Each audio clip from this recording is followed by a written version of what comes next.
d'abord un mot, après l'incendie de la synagogue de la Grande Motte. Nous savons que le suspect est un Algérien en situation régulière, inconnu des services de renseignement. Qu'est-ce qui aurait pu éviter cet acte, Laurent Oh, Jacobelli? écoutez, je crois que déjà le climat ambiant aurait pu éviter d'allumer la mèche et de donner à cet individu des idées. Quand on voit à l'Assemblée nationale, dans les médias, un certain nombre d'élus, disons-le d'extrême gauche et de la France insoumise, qui essayent d'importer le conflit israélo-palestinien en France, qui du coup propage une forme d'antisémitisme, qui souffle sur les braises en permanence, et bien forcément ça crée des idées Ça, c'est sur le et plan ça crée un politique. climat. Oui, mais Et le plan politique, il est important. Il est important. Moi, je tiens à rendre hommage à nos forces de l'ordre, à nos services de renseignement qui font un boulot formidable pour essayer de déjouer ou contrer ce type d'attentat. Mais malheureusement, il faut se faire à l'idée que si jamais on ne prend pas des mesures fortes, ce type d'attentat sera des à mesures nouveau, fortes, c'est-à-dire? c'est-à-dire par exemple, et on dépasse un peu le cas de cet individu, fermer les mosquées où on prêche la haine, mais de manière systématique, renvoyer chez eux tous les prêcheurs de haine qui ne sont pas français, avoir la main qui ne tremble pas pour condamner en permanence l'antisémitisme et puis essayer, je le dis quand même politiquement, de lutter contre ceux qui ont fait de l'antisémitisme un fonds de commerce électoral. Je rappelle que l'Algérien de 33 ans qui est soupçonné d'avoir voulu perpétuer cet attentat portait le même fier que Madame Hassan, Rima Hassan, pendant les conférences de presse et était drapé du même drapeau palestinien que Monsieur Delogu à l'Assemblée nationale. Donc on voit bien qu'il y a un climat délétère en ce moment, attisé par l'extrême gauche. Marine Le Pen et Jordan Bardella seront à leur tour dans la matinée reçus à l'Élysée par Emmanuel Macron.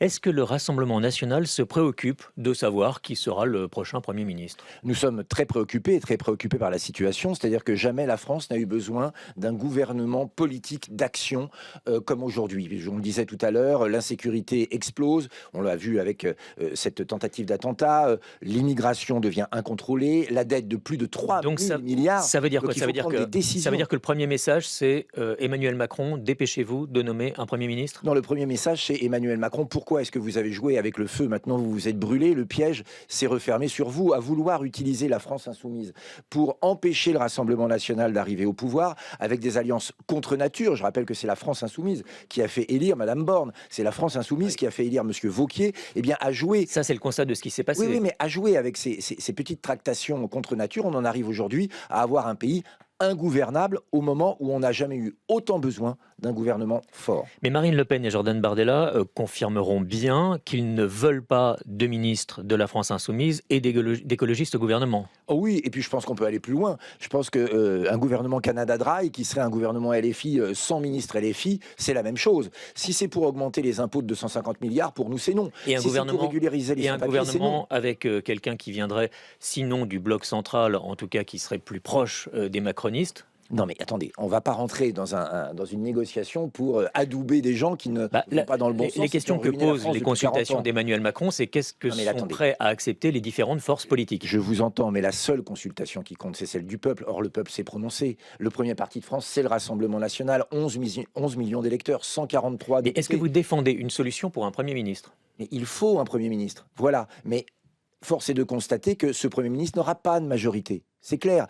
Pour quelle politique fiscale? L'extrême gauche veut aujourd'hui augmenter les impôts. Nous, on s'y refuse. Pour quelle politique de sécurité? Nous voulons renforcer les forces de police, avoir une justice plus ferme. Eux veulent libérer des places Donc de vous ne prison voulez pas en un libérant gouvernement les de voyous. gauche? Pardon? Vous ne voulez pas un gouvernement de gauche, ça on a bien compris. Mais ni nous, ni Quelle les Français. solution Les pourrait Français être ne veulent pas acceptable? d'un gouvernement de gauche. Mais la seule solution maintenant, et puis j'ai envie de dire, c'est au président de la République de la trouver. Il a lui-même créé un piège qui s'est refermé sur lui. Eh bien, écoutez, qu'il trouve la solution. Il n'y en a pas beaucoup des solutions, hein. Soit on attend patiemment un an et on repart pour une dissolution, soit lui-même a la sagesse de démissionner mais on n'en prend pas le chemin, soit on fait un retour direct au peuple avec des référendums. Mais aujourd'hui, trouver un gouvernement qui puisse avoir une majorité à l'Assemblée nationale, honnêtement, c'est une équation impossible. Donc vous voulez des référendums pour débloquer la situation politique sur quel sujet? L'immigration, par exemple. Parce qu'on a oublié qu'elles Et vous savez que le champ des référendums est limité. Oui, oui, mais l'immigration, ça passe, croyez-moi.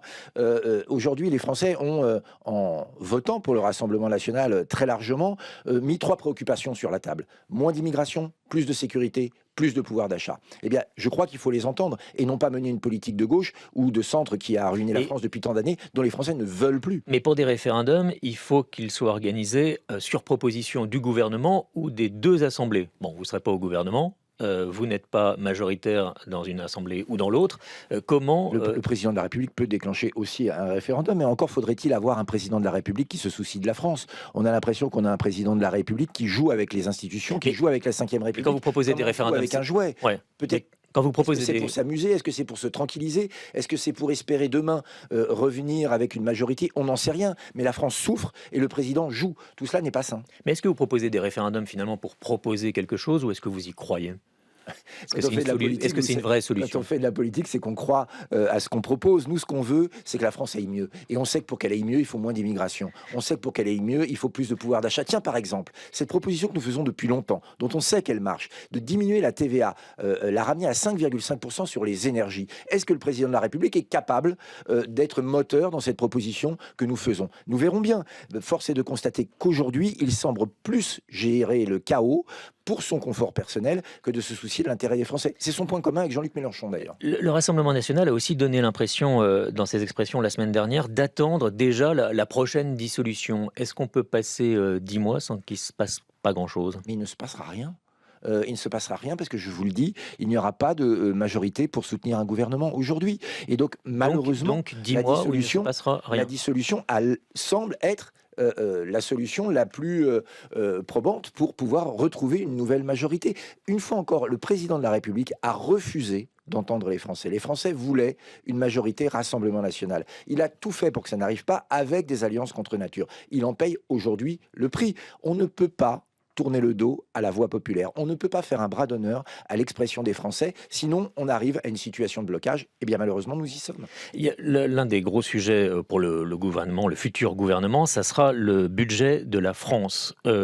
Qu'est-ce qui vous pousserait à voter une censure, à renverser le gouvernement? Est-ce que c'est de trop fortes économies ou l'absence d'économies?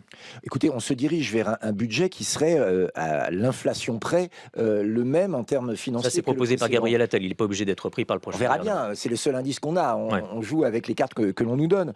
Si c'est pour avoir un budget qui conforte le coût de 54 milliards par an de l'immigration, qui va toujours dans le sens de moins d'aide sociale pour les Français, qui n'aide pas la réindustrialisation de la France et la relocalisation de l'activité française, qui ne prend pas en compte la crise agricole, la crise de l'hôpital et la crise de l'école, alors ce sera sans nous. Une toute dernière question. Laurent Wauquiez, hier, a fait sa rentrée politique et a envoyé cette pique à votre rencontre. Marine Le Pen ne défend pas le travail, elle défend l'assistanat. Que lui répondez-vous? Bon, j'ai dit à Laurent Wauquiez qu'il faut qu'il arrête son petit jeu de comédien. Laurent Wauquiez doit son poste à la France Insoumise.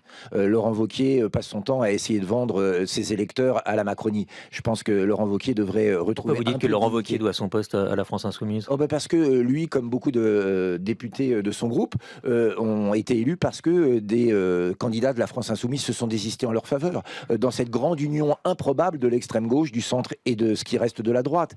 Donc, Et sur le fond, est-ce que c'est vrai que votre politique est finalement plus sociale et économiquement plus proche de la gauche que celle que propose Laurent Wauquiez? mais vous C'est savez, un peu il ne faut pas la question opposer qu'il le pose. travail et le social. Le général de Gaulle avait réussi à faire en sorte que l'essor économique de la France s'accompagne d'un essor social. Vous savez, plus l'économie marche, plus le sort des Français peut être amélioré. Je pense que la vision de Laurent Wauquiez, qui est une vision caricaturale, la retraite à 67 ans, la fin des indemnités chômage, c'est une France sans pouvoir d'achat et finalement sans travail. Vous savez, la politique, parfois, c'est autre chose que d'écrit, c'est un peu d'intelligence. Laurent Jacobelli, merci. Merci beaucoup.